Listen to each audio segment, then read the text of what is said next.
2010. A continuación se dará lectura a la resolución mediante la cual se designa al Dr. Borón como profesor visitante a nuestra facultad. San Luis, 23 de octubre del 2012, visto el expediente USL 9584-2012, Borón Atilio, designación como profesor visitante, considerando que la especialista Susana Dominiconi, responsable de la asignatura Historia Contemporánea de las carreras de Comunicación de la Facultad de Ciencias Humanas, solicita se designe profesor visitante al doctor Atilio Borón, que el doctor Borón ha sido invitado a ofrecer una conferencia titulada América Latina y Geopolítica del Imperialismo, el día 24 de octubre de 2012, en la Universidad Nacional de San Luis, que el contenido de la misma será de especial interés para docentes y estudiantes de las carreras relacionadas con las ciencias sociales, ya que las temáticas que abordará se refieren a cuestiones de actualidad que afectan a América Latina. Que el doctor Borón es uno de los intelectuales militantes de gran prestigio, no solo en nuestro país, sino internacionalmente. Además, cuenta con una extensa producción teórica utilizada por diversos docentes de la Facultad de Ciencias Humanas, que corresponde su designación en la categoría de profesor titular exclusivo ad honorem, conforme se declara en su currículum vitae. Que el Consejo Directivo de la Facultad de Ciencias Humanas resuelve aprobar la designación del doctor Atilio Borón como profesor visitante en la categoría de profesor titular exclusivo ad honorem. Por ello, y en uso de sus atribuciones, el Consejo Directivo de la Facultad de Ciencias Humanas resuelve: artículo primero, designar profesor visitante en la categoría de profesor titular exclusivo ad honorem al doctor Atilio Borón, quien ofrecerá una conferencia titulada América Latina y Geopolítica del Imperialismo, en el marco de las temáticas vinculadas a las carreras de comunicación de la Facultad de Ciencias Humanas. Artículo segundo, comuníquese, notifíquese, insértese en el libro de resoluciones y archívese. Resolución número 232. Firman abogada Luz María Viñals Soria, secretaria general de la Facultad de Ciencias Humanas de la Universidad Nacional de San Luis. Y licenciada Marta María Pereira González, decana de la Facultad de Ciencias Humanas de la Universidad Nacional de San Luis. La mirada reflexiva del doctor Borón hacia nuestra realidad nos conducirá sin lugar a dudas a nuevas reflexiones y a nuestras inquietudes, y a nuevas inquietudes que permitirán transitar nuevos caminos. La especialista profesora Susana Dominiconi dará la bienvenida al doctor Atilio Borón.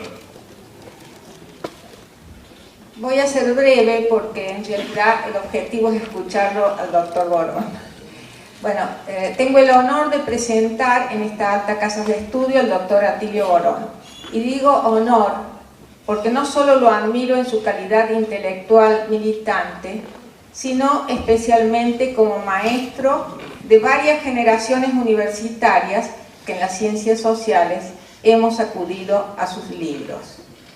Particularmente siempre pensé en sus libros como caminos abiertos, en el sentido que presenta los problemas los analiza con gran profundidad, mantiene una postura siempre crítica, que no se queda en la mitad de camino, sino que nos presenta salidas. Uno de los primeros textos del doctor Borón que he trabajado con los alumnos varios años es el de la globalización de tiempos violentos, su título, y justamente él nos da una visión totalmente distinta a la de otros autores, incluso que provienen de la izquierda. Nos da una visión totalmente distinta con respecto a la globalización y el capitalismo, que otros autores lo plantean como una opción sin salida.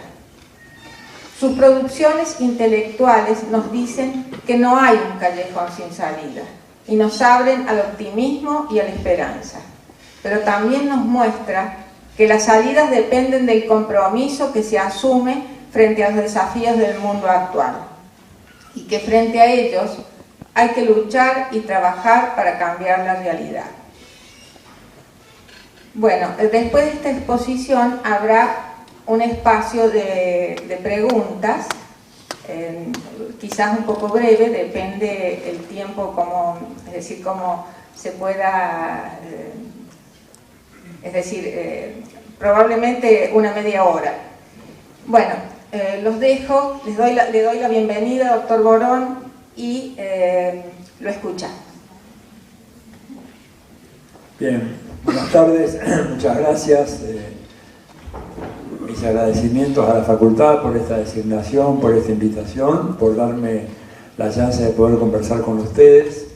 Lo que voy a presentar acá en el día de hoy es un breve anticipo de un libro que está en imprenta, que supongo que en el curso del mes de noviembre estará listo, que tiene ese título, América Latina en la geopolítica del imperialismo.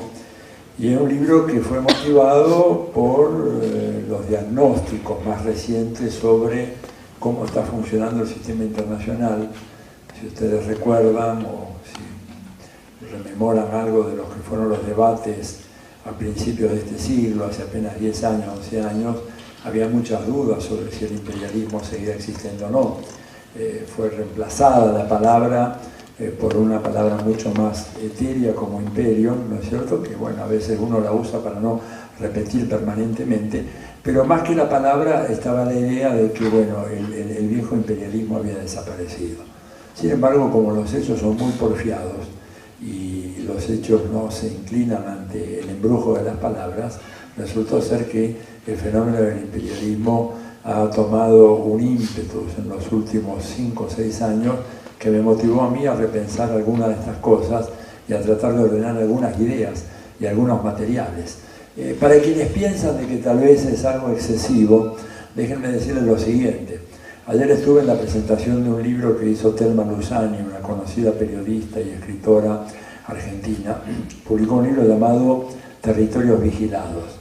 Ella terminó el libro en el mes de julio de este año, ¿no es cierto? Y después de hacer un trabajo muy minucioso de investigación de las bases militares extranjeras que había en América Latina, el libro lo cierra diciendo hay 72 bases, ¿no es cierto?, en toda nuestra América, o sea, en Sudamérica, Centroamérica y el Caribe. 72 bases para que ustedes se den una idea de la gravedad que tiene el tema del imperialismo y la militarización del imperialismo, porque antes el imperialismo operaba más bien por las vías económicas, por las vías ideológicas, y ahora, sin renunciar a esas vías, ha agregado un desorbitado proceso de militarización que se traduce en la expansión de estas bases militares instaladas en toda nuestra América.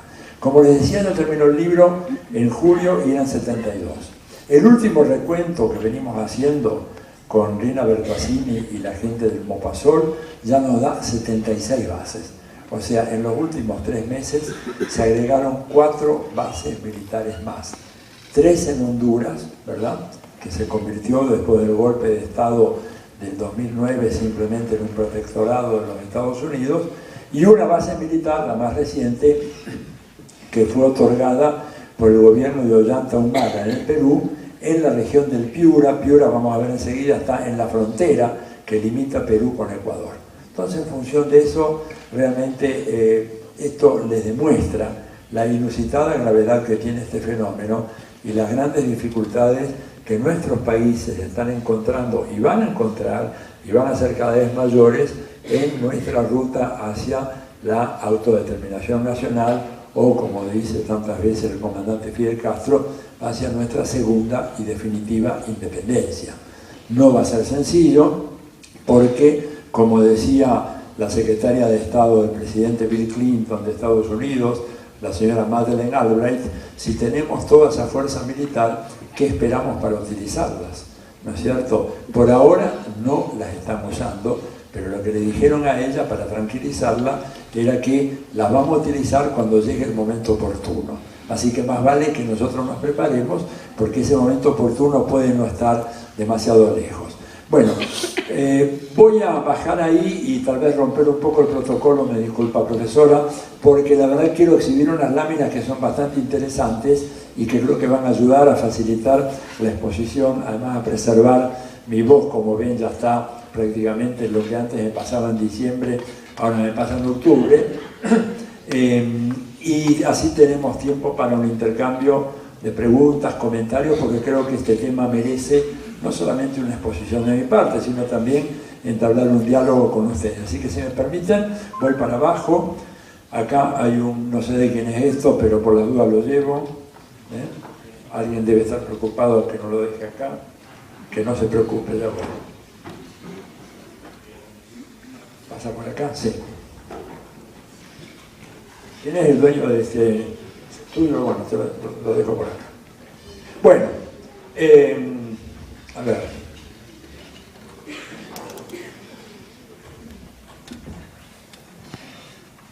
Bueno, primero quiero mostrarle, acá ya confieso, soy culpable. A ver, ahí lo que ustedes ven es un mapa del mundo en donde el tamaño, interfiero o no, ¿no? Lo ven bien.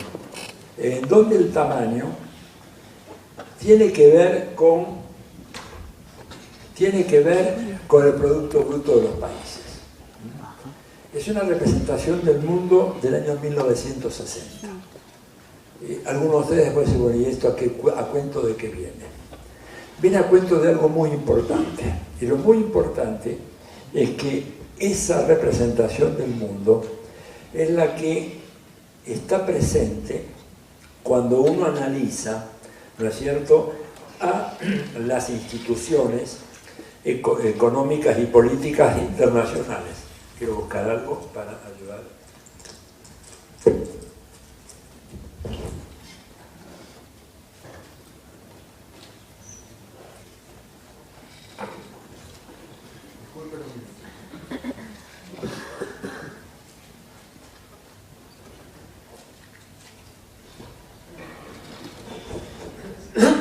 Digo, todo el sistema de Naciones Unidas que nosotros conocemos, ¿verdad?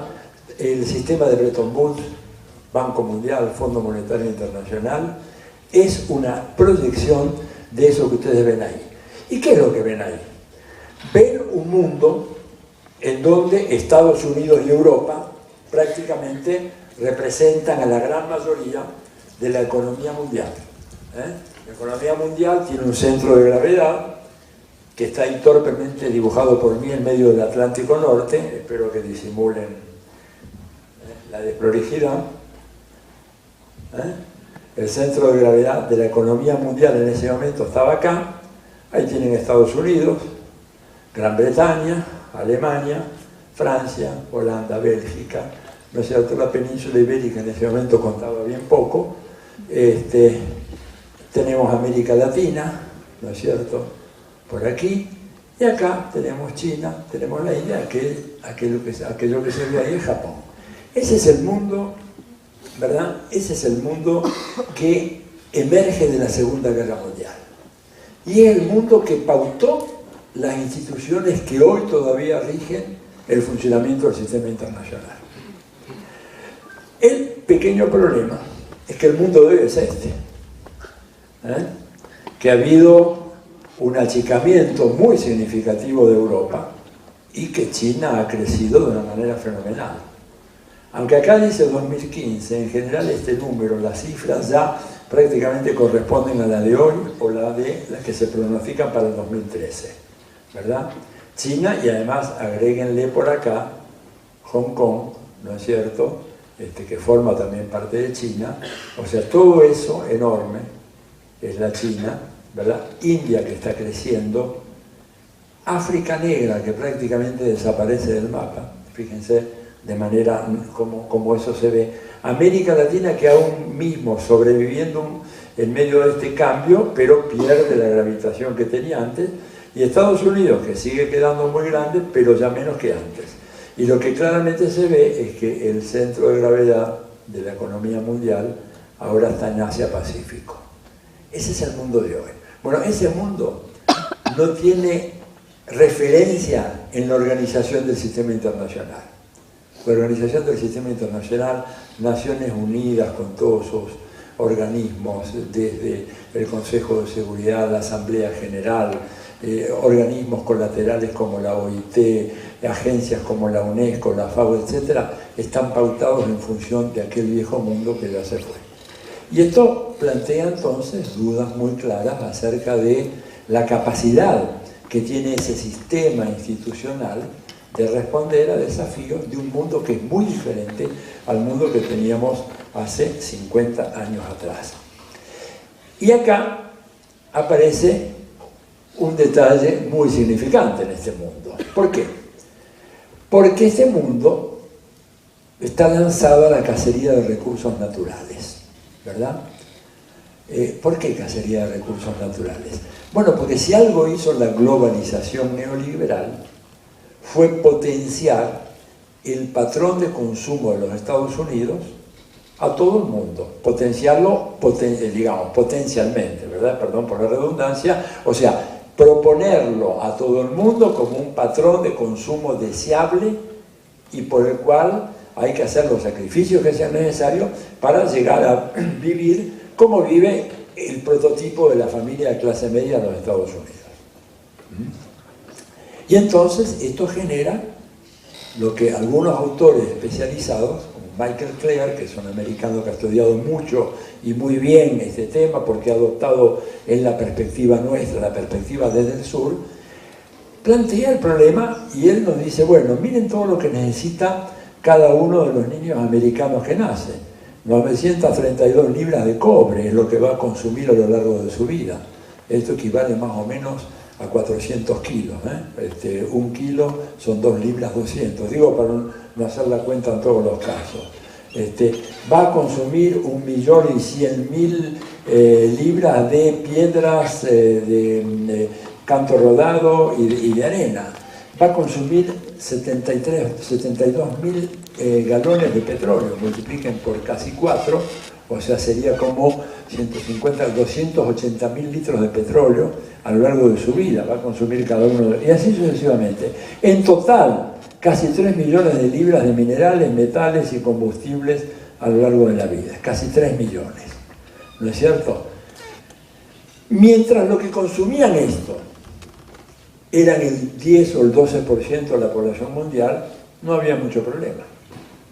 Porque, así como hay fútbol para todos, había petróleo para todos. El problema es cuando los que van a consumir son 7.000 millones. Y cuando vienen los chinos y los indios, que ahí los tenemos de vuelta, que ellos también fueron influenciados por la propaganda de los Estados Unidos. Y ustedes van a cualquiera de esos dos países, ya no hoy, hace ya 15 años, 20 años, y van a ver toda la publicidad, la misma que tenemos nosotros acá. Hay un patrón de consumo que se exhibe como el patrón racional, eficiente, placentero, propio de nuestra civilización. El detalle es que ahora a ese niño americano tendríamos que sumarle el niñito chino, el niñito indio, más el niñito de unos cuantos países de la periferia. No todos, pero como vimos en el mapa, el África subsahariana prácticamente está condenada a la extinción, de una manera racista, infame, criminal. Digamos, después si quieren hablamos un poquito de ese tema. Y América Latina está ahí encogidita, que ni crece ni decrece, está capeando el temporal de la mejor manera posible. Pero hay sectores significativos de América Latina que se han venido incorporando a ese patrón de consumo que requiere esos materiales. Entonces, ¿cuál es el problema? El problema es que con un solo planeta no nos alcanza. Si toda la humanidad va a disfrutar del estándar de consumo, ¿verdad?, impuesto por el patrón norteamericano, resulta que estamos mal de papeles. Porque fíjense, si universalizáramos lo de Estados Unidos, necesitaríamos 1, 2, 3, 4, 5, casi 5,5 planetas Tierras. Para que todos, el niñito chino, el niñito indonesio, el niñito de la India, el niñito de Brasil, de Argentina, de México, o sea, de los países más poblados, pudieran tener ese nivel de consumo. Y evidentemente, todos sabemos, no hace falta una demostración, que hay un solo planeta. El Reino Unido es un poco más frugal, Francia lo mismo, Alemania lo mismo. Digamos, ahí con el patrón que tenemos en Brasil ya necesitaríamos 2 planeta Tierra, ¿no es cierto? La isla Mauricio está en el lugar apropiado, con lo de ellos uno. Los chinos necesitan menos que un planeta, pero ahí viene, digo, ¿cómo hacemos para reducir el patrón de consumo del capitalismo avanzado en función del modelo chino. ¿Cómo se hace? ¿Se puede hacer en libertad? ¿Se puede hacer pacíficamente? ¿Cómo convencemos sobre todo a estadounidenses, canadienses y europeos occidentales de que tienen que volver a vestir el modelo tipo Mao? ¿Se acuerdan? Las chicas y los varones todo igual, más o menos así. Un patrón de consumo mucho más frugal, para ni contarle la India. La India le sobra más de medio planeta, pero no es un modelo de consumo, ¿verdad?, que vaya a ser impuesto muy fácilmente. Contra ese patrón de consumo racional, austero, no derrochador, tenemos toda la gran industria que produce este tipo de cosas, ¿verdad? Una gran industria que produce cuestiones y artículos de consumo cuya obsolescencia está planificada, por ejemplo esta pequeña laptop, que está preparada para que dentro de 2 o 3 años ya no funcione más. Y está en contra de todo esto la gran industria de la publicidad. La industria de la publicidad es una de las más importantes del mundo actual, y esa industria vive de promover el consumo, en muchos casos consumo de bienes que son absolutamente superfluos, ¿verdad? Entonces acá estamos ante un gran dilema, para el cual el famoso capitalismo verde, que ustedes saben se ha venido poniendo de moda recientemente, no es solución, porque verde o negro o blanco, el capitalismo se basa en la utilización irracional y en el despilfarro de los recursos naturales. Y los recursos naturales, en su gran mayoría, son recursos no renovables, sobre todo si pensamos en el recurso fundamental del mundo actual, que es el petróleo, ¿verdad?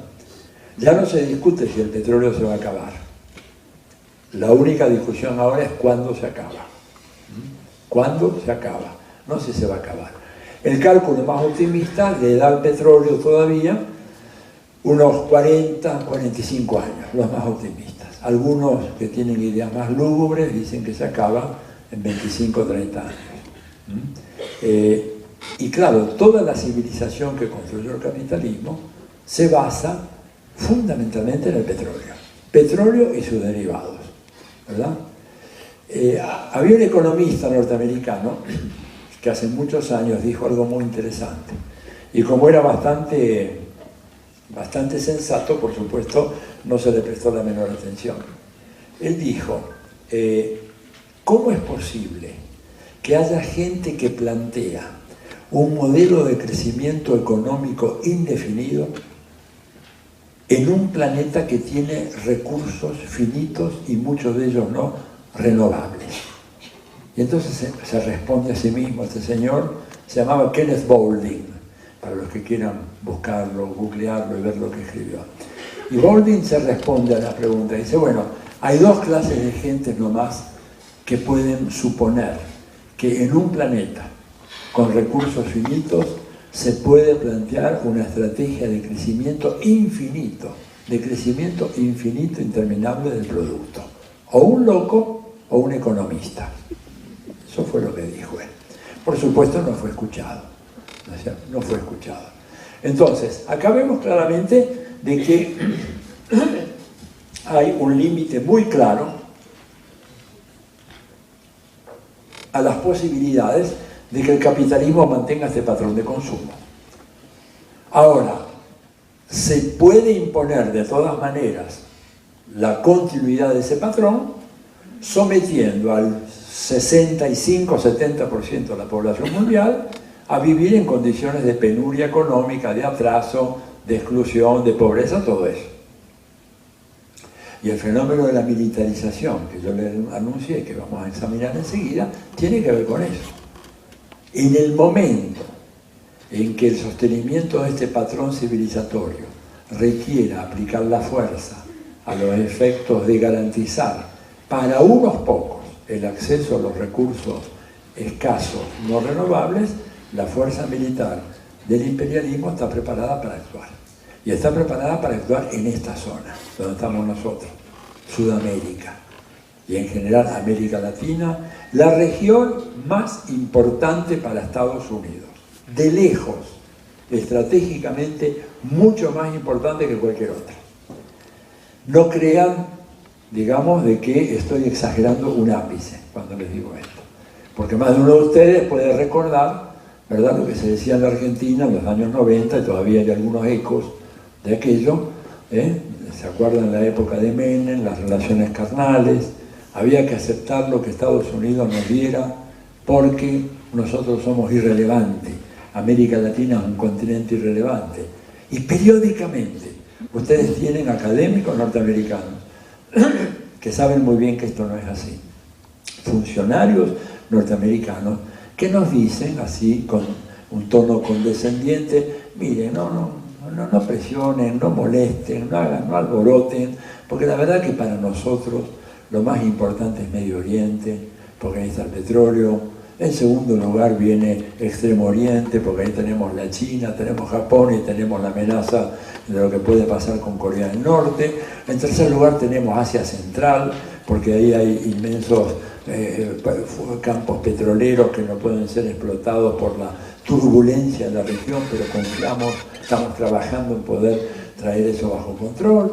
En cuarto lugar viene Europa Occidental, que son nuestros aliados tradicionales e incondicionales. Ustedes, con suerte, quinto lugar. Así que no molesten, agarren lo que le damos, y no pidan más. Es una de las mentiras más extraordinarias, ¿no es cierto?, que uno puede escuchar en el ambiente internacional.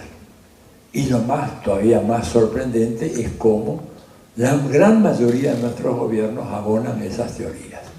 Y las abonaron en el pasado, y la abonaron muchos académicos e intelectuales de América Latina, ¿verdad? Fíjense, ¿cómo va a ser esta región así de irrelevante cuando Estados Unidos, ya en 1823, elaboró la doctrina de política exterior, la primera doctrina de política exterior, que fue la doctrina Monroe, que no se dedicó ni a Medio Oriente, ni a Asia Central, ni a Europa, ni a Extremo Oriente, sino a nosotros, dedicada a América Latina, América para los norteamericanos, no americanos, América para los estadounidenses. Presidentes de los Estados Unidos desde los primeros, soñando con que llegaría el día en que nuestra bandera flamearía desde Tierra del Fuego hasta Alaska. Presidentes que decían que Cuba era una prolongación de la península de la Florida y que era cuestión natural que volviese a ser incorporada al seno de la gran nación americana. Teorías disparatadas, por ejemplo, como que el río Mississippi se sumerge en el Golfo de México y emerge, digan dónde, en Venezuela, y se transforma en el Orinoco. Cuando ya sale el Orinoco por ahí, en realidad es nuestro Mississippi, así que tenemos derecho a buscar eso. Esto da risa, y a mí me dio risa cuando lo leí. El drama es que se lo creen. O sea, a mí, si esto fuera un chiste, digamos, en una cantina tomando cerveza, fenómeno. Pero esto lo dicen gente que está en la Casa Blanca, que son asesores del Pentágono, del Departamento de Estado. Entonces es muy grave la cosa, ¿verdad? Primera doctrina, 1823. Ustedes dirían, bueno, pero enseguida las otras. ¿Sí saben cuándo vino la segunda doctrina política exterior de Estados Unidos? 1918. Cuando se estaba por terminar la Primera Guerra Mundial, cuando se había producido la Revolución Rusa, cuando había caído el Imperio Austrohúngaro, estaba por caer el Imperio Alemán, y ahí Woodrow Wilson elabora la segunda doctrina, llamada del idealismo, etcétera. Si quieren después hablamos del idealismo de Wilson, ¿verdad? Pero viene un siglo después que América Latina. Y podríamos dar otros ejemplos. ¿Cuál fue el primer tratado militar que elabora Estados Unidos a la salida de la Segunda Guerra Mundial? Casi seguro dirán la OTAN, ¿no es cierto? ¿Por qué es tan importante la OTAN? Falso. El primero fue el TIAR, el Tratado Interamericano de Asistencia Recíproca, 1947. OTAN, 1948. Cuando el ejército norteamericano se reorganiza y divide el mundo en regiones Comando Sur, Comando Asia Central, Comando Europeo, etc. ¿Cuál fue el primer comando que construyeron? El Comando Sur. ¿Y por qué todas estas cosas? Porque más allá de lo que ellos digan, para fomentar la colonialidad, la sumisión y la cobardía de los dirigentes y los intelectuales y los políticos, etc., ellos saben muy bien de que América Latina es lo más importante que hay para ellos como región, de lejos, mucho más. A ellos les importa un rábano que se hunda todo Medio Oriente, inclusive están dispuestos, van a traicionar a Israel cuando llegue el momento oportuno, pero no van a permitir que América Latina se les escape. ¿Por qué? Bueno, vamos a ver enseguida. Primero, 7 de los 10 países más importantes que producen los minerales estratégicos que necesita la industria de la defensa de los Estados Unidos están en América Latina. 7 de los 10. De todo el mundo. En todo el mundo hay 10 países cruciales porque producen cierto tipo de materiales, minerales raros que no se encuentran en otras partes. De esos 10 países, 7 están en América Latina. América Latina tiene el 45% del agua dulce del planeta Tierra. Y a la madre patria se le está secando el sudoeste, o sea que Los Ángeles y San Diego a largo plazo van a estar instaladas en una zona totalmente desertificada. Y nosotros tenemos agua de más. Tenemos petróleo de más. ¿Es una exageración? No. Acá hay más petróleo que en Medio Oriente ahora. A partir del año 2011, según la propia OPEP, el país con las mayores reservas petroleras certificadas del mundo es Venezuela. Ya no es más Arabia Saudita. Y uno de los más importantes países con reservas petroleras probadas, muy importantes, es Brasil, con el petróleo que tienen en el litoral paulista. Para un país como Estados Unidos, que cada día necesita importar entre 15 y 16 millones de barriles por día, el hecho de tener esos enormes yacimientos en la faja del Orinoco, en la cuenca de Zulia y en el litoral paulista, aparte del petróleo que hay en Colombia, en Ecuador, en Perú, el que puede haber en las cercanías de Cuba, ¿verdad?, que es otro elemento muy importante, es un factor de una importancia extraordinaria. Entonces, tienen minerales estratégicos, tienen agua, tienen petróleo, tienen litio. El litio, digamos, es la gran fuente energética del futuro. Todo esto está funcionando con litio. Esto, la compu, esto de acá, el micrófono ese, los celulares que tienen, las filmadoras, las máquinas fotográficas, todo funciona con litio. ¿Dónde está el 80% de las reservas mundiales de litio? En un triángulo formado por el sur de Bolivia, el norte de Argentina y el noreste de Chile. Ahí está casi todo el litio del mundo. Y además tenemos acá más de la mitad de la biodiversidad del planeta Tierra. La biodiversidad que es la base de las industrias más dinámicas del mundo actual. Desde la ingeniería genética, que produce semillas modificadas como para la soja, el maíz, el trigo, todo lo demás, hasta la industria farmacéutica mundial, que está produciendo toda clase de remedios u otra clase de drogas, a partir de la codificación del ADN de las plantas y de las especies animales que habitan en ese enorme reservorio de recursos naturales a nivel mundial, que es la gran selva amazónica.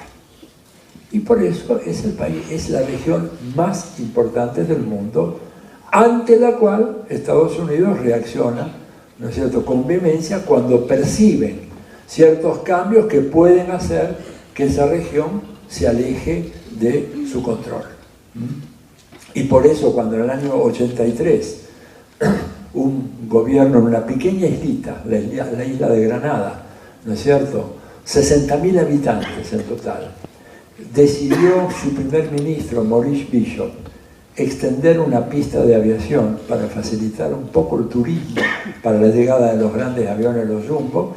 Eso fue interpretado como una movida tendiente a facilitar una base aeronaval para la Unión Soviética y eso desenrajó una inmediata invasión de Estados Unidos, que envió a esa isla de 60.000 habitantes 6.000 marines. O sea, es como si acá invadieran la Argentina y nos mandaran 4 millones de marines, el 10%.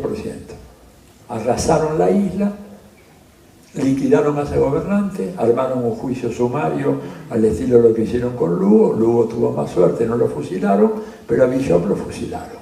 ¿Y esto por qué? Porque esta región les interesa muchísimo.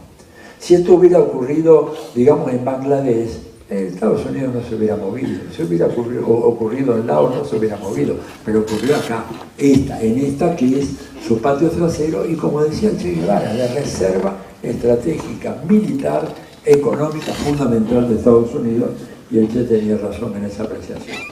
Bueno, para el capitalismo, la tierra, como todos nosotros, somos simplemente fuentes de generación de plusvalía, ¿verdad?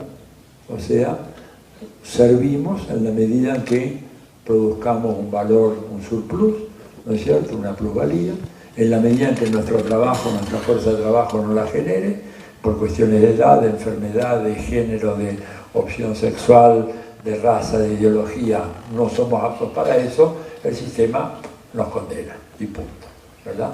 El sistema es muy inclemente con la gente que no puede producir esa plusvalía, y lo mismo es inclemente con la naturaleza. Y lo mismo es inclemente con la naturaleza. Para el capitalismo, la naturaleza simplemente es una oportunidad de negocio. El único problema es cuando se destruye la naturaleza, no hay recambio. Por eso aquellas palabras de Fidel, cuando la cumbre de Río en 1992, que a la gente, más de uno de los gobernantes que estaban ahí, que ahora están condenados al olvido, ¿no? ¿Quién se acuerda de Felipe González en este momento? ¿Quién es? El de la guía. ¿Quién es Felipe González? ¿Cuál fue su papel histórico? Convertirse en lobista de Telefónica y de Iberia, digamos, ¿no? Y, qué sé yo, ¿cuál es el papel de otros que estuvieron en esa cumbre? Y Fidel, ¿qué dijo ahí? Inició su discurso. El acuerdo era, como en una reunión muy grande de jefes de Estado, de que los discursos de cada uno no podían durar más de 7 minutos. Y el hombre se ajustó estrictamente a eso, porque si hay alguien disciplinado en la vida, ese es él. Y entonces Fidel hizo el discurso e inicia, ¿no es cierto?, con una frase extraordinaria, que era más o menos la siguiente, pero la pueden buscar por todas partes, pongan en Google discurso de Fidel, cumbre de Río 1992, una paginita y media, dice, hay una especie que está en peligro de extinción por la desaparición de las condiciones ambientales que hicieron posible su aparición en este planeta. Punto. Esa especie es la especie humana. Hubo sonrisas socarronas de estos Felipe González y de todos los John Major que estaba ahí, por supuesto de otros presidentes de América Latina, ¿no es cierto?, entre ellos nuestro Carlos Menem, ¿verdad?, lector de Sócrates y hombre de una cultura extraordinaria, que se burló de eso, ¿no es cierto? Y sin embargo, 20 años después todo el mundo habla de eso. Y ahora hasta el propio Al Gore, ex vicepresidente de Estados Unidos, firma un documental, Verdades Molestas creo que se llama, en donde básicamente despliega el argumento que desarrolló Fidel en ese momento, ¿no es cierto? O sea, acá el capitalismo se tropieza entonces con lo que algunos teóricos han llamado una segunda contradicción. La primera ya la conocíamos, es la contradicción capital-trabajo asalariado, es la contradicción clásica analizada por Marx en El Capital y por todos los marxistas posteriores. Pero acá apareció una segunda contradicción, y la segunda contradicción fue capital-naturaleza. Resulta que el capital está destruyendo la naturaleza, que la reproducción del capital está acabando con las condiciones que hicieron posible la aparición de la vida humana en este planeta. Y que por lo tanto o se le pone freno al capital o enfrentamos los riesgos ciertos de un agotamiento de la especie humana, porque simplemente no va a haber suficiente oxígeno, la capa de ozono se va a adelgazar, los mares van a subir y van a inundar ciudades de decenas de millones de habitantes. Todo esto está en el documental de Al Gore.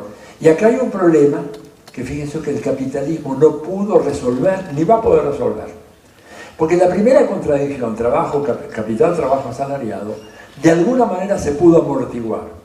Y se pudo resolver mediante aquello que Antonio Gramsci llamó los dispositivos de la hegemonía.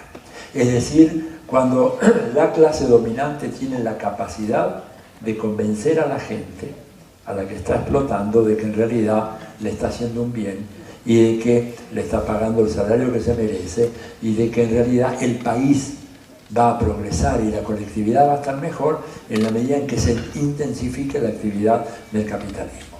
Para eso está toda la fenomenal industria cultural del capitalismo y sobre todo Hollywood, que es una maravilla, digamos, para estudiar sociológicamente cómo desde Hollywood se fue gestando un sentido común que nos hizo aceptar que, bueno, que en realidad el capitalismo era lo único que hay, que no hay escapatoria, que el capitalismo no es otra cosa que la emanación, la proyección del impulso adquisitivo y egoísta propio de los hombres, propio del género humano, y que cualquier otra idea es un delirio insustentable.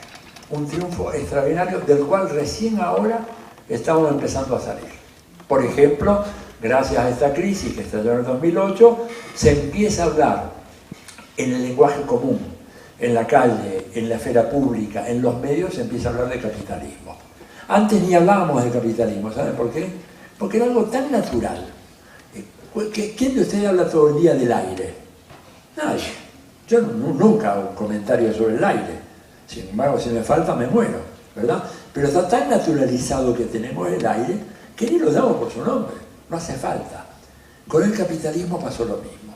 Se naturalizó de tal manera que desapareció, pero no solo del lenguaje común, desapareció de nuestros colegas, de nuestros profesores, de mis profesores, de los de ustedes, del lenguaje común de la academia, que para referirse al capitalismo decían la economía, ¿verdad? Como si el capitalismo no tuviera una identidad. ¿La economía qué economía?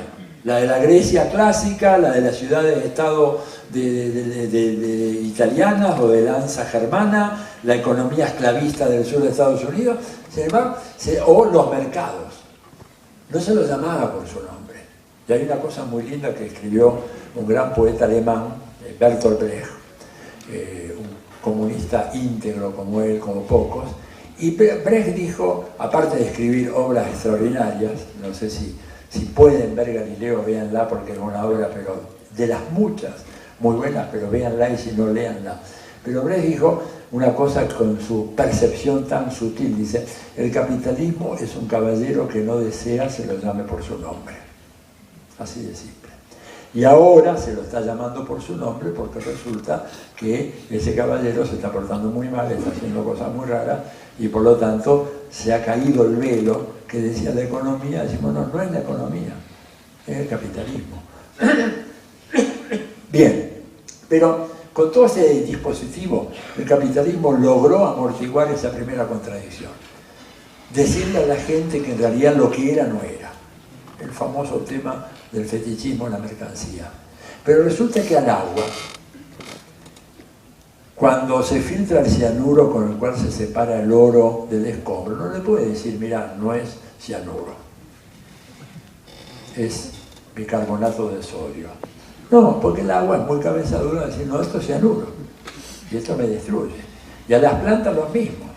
Y a las faunas, que verdad, de la cordillera que la están reventando, pues toda la cordillera de los Andes, ¿no es cierto?, siendo reventada por la gran mega minería, toda, es decir, no hay discurso hegemónico posible capaz de convencer a la naturaleza de que no la estamos destruyendo.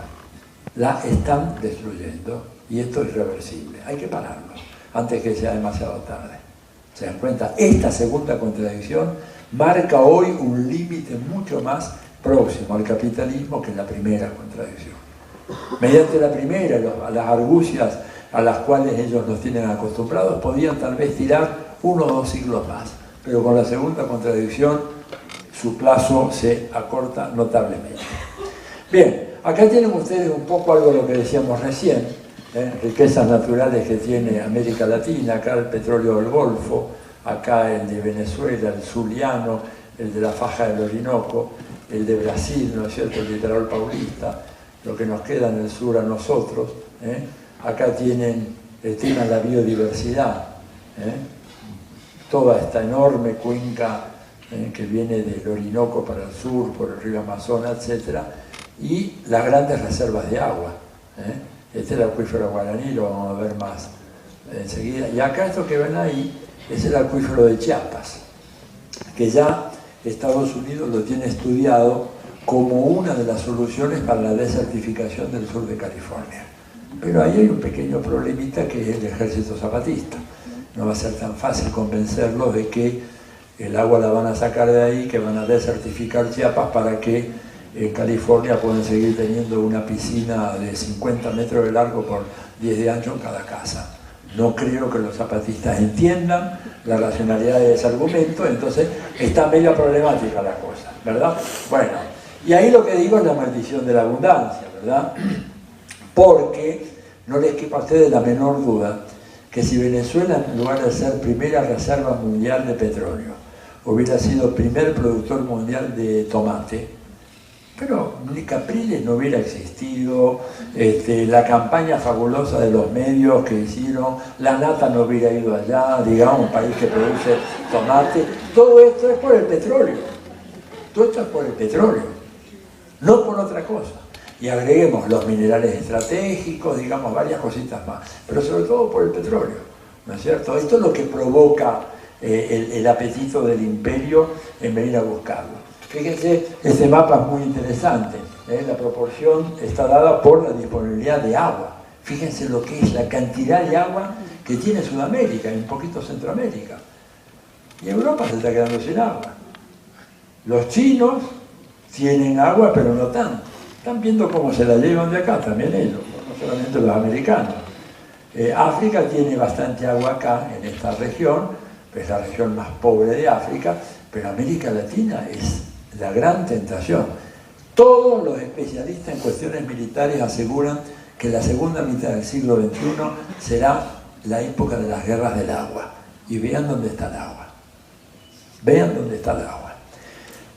Y vean la otra cara de esto, el avance de la deforestación, la destrucción de la foresta tropical en África y en América Latina. Si esto no se le pone coto, se acaba el pulmón del planeta Tierra, que es precisamente la gran cuenca amazónica. O sea que estamos realmente en una situación muy, muy complicada. Bien. Acá tiene la cosa de la minería, bueno, después lo vemos bien, pero esas son las principales explotaciones que hay y que han generado grandes conflictos sociales en la región. Ya hay en Panamá, hay en Costa Rica, acá en Colombia, luego en Ecuador, en Perú, tenemos acá en la Argentina, ¿no es cierto?, también en Uruguay y al fin y al cabo también acá en el sur. O sea, toda la cordillera está siendo objeto de una superexplotación. Y ahí tienen una representación gráfica de lo que es el acuífero guaraní. Es un acuífero extraordinario. Es el más importante, aunque no es el más grande del mundo. Pero el más importante por una cosa, porque es el que tiene mayor capacidad de recarga del mundo. El mayor en tamaño es el acuífero siberiano, pero ese acuífero siberiano no tiene la capacidad de recarga que tiene el acuífero guaraní. Ahora, estas son todas tierras que están siendo apropiadas, en el caso argentino, por grandes transnacionales. Sabemos lo que está pasando con el estero de Liberá. El estero de Liberá es un poco la punta final del acuífero guaraní. Y fenómenos de adquisición por parte de extranjeros de grandes cantidades de tierra se verifica también en Brasil, en Paraguay y en Uruguay. Casualmente están comprando tierras encima del acuífero guaraní. No hay que ser mal pensado. Pero digo, son esas coincidencias que a uno lo mueven a decir, bueno, tan tontos no deben ser, ¿por qué compran justo ahí? ¿Quién nos va a ayudar a distribuir estos recursos bien? Bueno, los amigos del Comando Sur. Vayan familiarizándose con este loguito, porque lo van a tener, lo van a ver muy a menudo, de más en más. Comando Sur. Como les decía recién, el Comando Sur es el primer comando que organizan las Fuerzas Armadas de Estados Unidos fuera del territorio continental. Hay otros Pero hay muchas dificultades para instalar ese Comando Sur. Por ejemplo, el AFRICOM, que es el Comando Africano, no logran todavía instalarlo en ningún país de África.